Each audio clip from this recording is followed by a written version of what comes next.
আজ আমরা বানাবো লাউয়ের ভর্তা, তাও আবার লাউ ছালের ভর্তা। চলুন তাহলে রেসিপিটা শুরু করা যাক। তাহলে দেখে নিই কী কী লাগছে। তার আগে চ্যানেলটা সাবস্ক্রাইব করে নেবেন। এখানে বাদাম নিয়েছি, আর কালো জিরে, কাঁচা শুকনো লঙ্কা আর লাউয়ের ছাল ভালো করে ধুয়ে শুকনো করে নিয়েছি। প্রথমে কড়াইটা গরম হওয়ার পর সর্ষের তেল দেবো সামান্য, তারপরে শুকনো লঙ্কাটাকে ভালো করে ভেজে নেব। শুকনো লঙ্কাটা ভাজা হয়ে যাওয়ার পর তুলে নেওয়ার পর ওই কড়াইতেই বাদামগুলো দিয়ে দেবো। বাদামগুলোকে বেশ কিছুক্ষণের জন্য লো ফ্লেমে ভালো করে ভেজে তুলে নেব। এরপর ওই কড়াইতে পরিমাণ মতো সর্ষের তেল দেবো, যদি তেলের দরকার হয় তবেই দেবো। তারপর কালো জিরেটা দিয়ে দেবো। কালো জিরেটা একটু ভাজা ভাজা হওয়ার পর লাউয়ের ছালগুলো দিয়ে দেবো।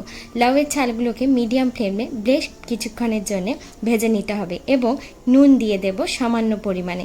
নুন দিয়ে বেশ কিছুক্ষণের জন্য উল্টে পাল্টে ভেজে নেব। ভালো করে ভেজে নামিয়ে নেব। নামিয়ে ঠান্ডা হয়ে যাওয়ার পর এটাকে আমরা মিক্সচার মেশিনে পেস্ট করে নেব।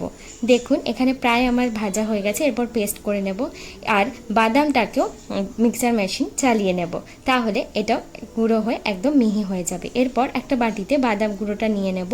এরপর ওই যে পেস্টটা বানিয়ে রেখেছিলাম লাউয়ের ছালের, ওটা নিয়ে নেব আর গন্ধরাজ লেবু দিয়ে দেব ওপর থেকে। আর দরকার মতো নুন দেব, যেহেতু আগে একবার নুন দিয়েছি তো সেই মতো ভেবেচিন্তে নুনটা দেব। আর সামান্য সর্ষের তেল দেব আর শুকনো লঙ্কাটা দিয়ে ভালো করে মেখে নেব। এটা যত ভালো করে মাখা হবে তত এটা বাদামগুলো তাহলে মুখে পড়বে না। ভালো করে মেখে গোল গোল করে রেডি করে নিলেই তৈরি হয়ে যাবে লাউ ছেলের ভর্তা, তাও আবার 5 মিনিটে।